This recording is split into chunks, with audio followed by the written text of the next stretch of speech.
Hello everyone, this is Dr. Lalitha from the Department of English, VNR VJEC. Today's session is the art of storytelling. Have you ever thought about what these stories are made up of? Have you ever thought about how humans would have been without stories? There is always a transformative power to stories. In every culture, we find stories acting as a mediator to connect with people, emotions, and also understanding a culture. So stories play a very important role. And the essence of these stories lies in the way of their creation, their uniqueness, and the empathy that is associated with each of these stories. So let us delve into the art of storytelling. What is this art and how can we master this? So today's session, the overview is what is storytelling? Why is storytelling important? And how does these stories act as powerful forms of communication? Because as engineers, as students of graduation, or as people who want to connect with the external world, all of us do need these stories. And we all have some story to tell to the world. And that is where stories are unique. So what is storytelling? It is the art of sharing ideas, emotions, and experiences through narratives. These narratives give a cognitive architecture to your story. So no one is yours, and you have a unique experience, and that is your superpower. So storytelling is similar to that. Whatever abilities we have and how it makes us unique, each of us have a story which is also unique. So, like how Steve Jobs has mentioned, the most powerful person in the world is the storyteller. So if you can be a good storyteller, that is what actually makes a difference. And a powerful story, it shapes our perception, it influences our decisions, it also creates an emotional memory, and it drives a call to action. So stories are powerful mediators of our thoughts. So what are the components of stories? There are so many elements that go into the art of storytelling. So let us look at what are these elements. First is the setting, characters, conflict, plot, action, and point of view. So each of these components, they act as important tools in the art of storytelling. So what is this setting? It forms the backdrop for our stories. Characters, they definitely act as the resources or tools through which we connect our stories to the audience. And the conflict, it establishes or it is built in the narrative itself, which forms the core component or the core conflict of the story. And plot is an important or an essential element of the story because it creates an arc which has beginning, middle, and the end. And the changes are something that the reader would be interested in. The next is action. Action definitely has so much to do because that is how you actually connect with the characters in the story. And the last is the point of view. So point of view is how the narrator establishes a tone or gives a tone or a voice to the story. So this point of view could be narrated in a singular, the first person narrative, or it could be a third person narrative. So stories definitely, the point of view in stories are definitely something very important. So where do you find these stories? You find them in novels, you find them in essays, it could be short stories, it could be memoirs, it could be autobiographies, everything, every place you find these stories. And a personal story is all about how you share your story with someone through a narrative. So stories are everywhere and the tech industry is no exception. So what is the aim of these stories? So why do we tell these stories? Do you want to educate people? Do you want to share your thoughts and ideas? You want to sell your ideas to someone, sell something to them, or entertain the audience? So it could be any reason why we share stories, why we want to share stories with people. And then, so what do these stories do? or how do they impact people? So right from some of the great examples we have, you consider Yusuf Malala's story, which has brought a lot of change, a positive change in people, to stories or the narratives by politicians who try to persuade or connect with the masses through their stories. All of them, they are narratives in their own way.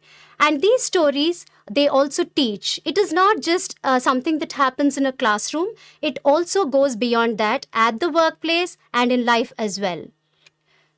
And why are stories important? Because they are second only to experience in learning. They always provide you, they take you through a lot of experiences, and this is how the stories, they transmit information from one person to the other or from one generation to the other. And stories also allow you for more creativity. As the saying goes, you should show and not tell. So an effective story or a great story, it always explains. It is not just about, collection of facts, but it also presents to people what the characters do, how they do it. So that actually becomes a powerful tool. And stories are also, they provide an immersive and a memorable experience. And this is where the audience are hooked. They are engaged to the whole thing. And when you describe a setting or you introduce a challenge about a character, that is where people are drawn to stories. They want to know more about it, how the conflict is resolved. And that is why stories become important. Now, consider some of these narrative structures and narrative stories at an advanced level. You have few things that you might think of as examples that you can take when you go for a presentation, or you use it for your research. You can use them for your career growth. So stories can be helpful even for building relationships. So here is one narrative structure which is called the hero's journey, and this is also considered to be a monomyth. So the hero's journey is one fine example of how the narrative happens or revolves through one character, around one character. And Neo's journey, for example, in The Matrix, is one fine example of monomyth or the hero's journey. So it deals about how the protagonist transcends the challenges someone encounters in one's life. And that is how there are different stages of how he overcomes these obstacles. So that is the hero's journey. And then you have in medias res, that is one more important structure, narrative structure. So you have this example of, for example, you can take The Art of Floating by Kristen Bear. And when you look at the narrative itself, so it happens from the middle of the narrative begins, or the novel begins from somewhere. It is not in a sequence. The sequence of events is not narrated. So in medias res is also something which most of the contemporary storytellers experiment with. So this is one fun example that you can find from The Art of Floating. And the next one is nested narratives. So nested narratives also are one important structure which weaves or which bring in multiple perspectives to the narrative. So one fine example, like all of us have been reading, is Canterbury Tales by Geoffrey Chaucer. So you find that in Canterbury Tales, there are multiple narratives. You have so many people narrating their own stories. So all these stories are woven into the main narrative. And the next is, you can also think of a contemporary writer, Adichie. She also uses, in her Americana, she begins her novel with this particular narrative structure. And then you also have something called a problem agitate solution.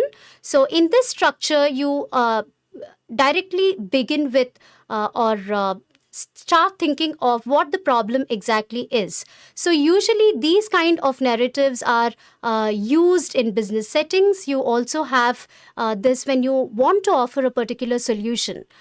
So there is a challenge or a problem, and you offer solutions to the problem.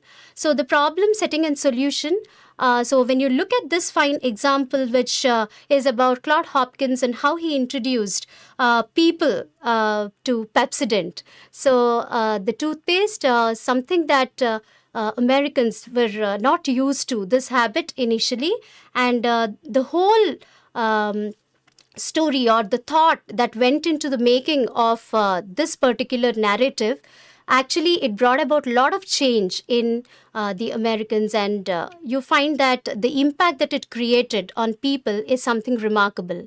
So initially it was only 7% of Americans who used the toothpaste, but then after a decade you find that it has increased to 65%. So that's the impact that a story or a narrative has.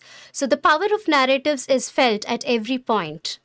So what is the science of narrative? So scientifically also, when you look at what these stories do or how do they act on our mind, it is all about how the narrative, it changes the brain activity, it activates the memory, and it also increases attention, and it is more about improving your recall, and it also alters our emotional states. So there are so many things that are proven. These are real. These are facts. So I think all of you can now try out and plan your own narrative, taking few tips and examples that are provided in the session. Thank you so much. And I also would like to, thank all the resources that were available online that went into the making of this PowerPoint presentation. Thank you so much. Like, share, comment, and subscribe VNR Digital Learning Resource YouTube channel.